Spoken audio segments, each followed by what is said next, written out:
So I'm very interested in cultures and behavioral change. We've done a couple of episodes specifically looking at that. My perception is that typically it's actually not a topic that particularly turns on your average deal maker, like what's going on in the organization.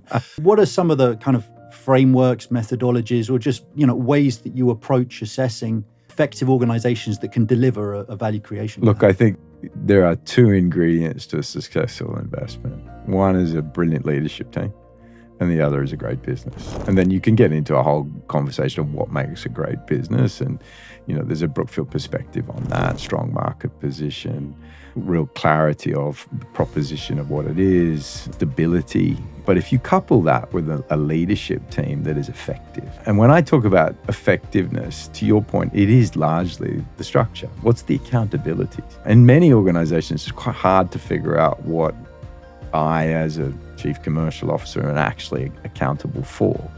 And then if you look in my team, what are their accountabilities and how does that fit together to create a proposition that goes to market to deliver value?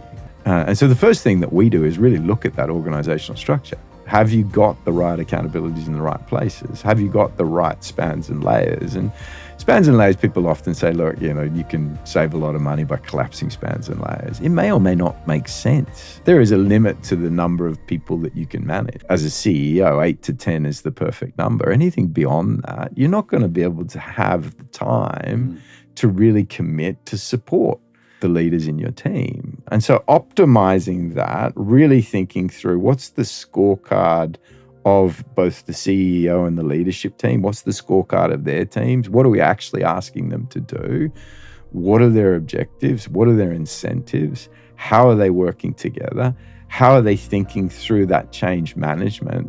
All the companies that we buy are brilliant at what they did yesterday.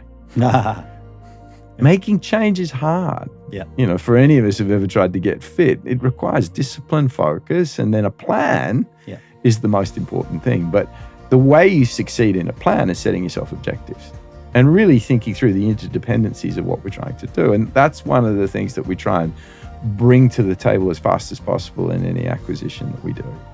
What's the organizational structure? How are we thinking through what we do every day, but how are we organizing and orchestrating the change?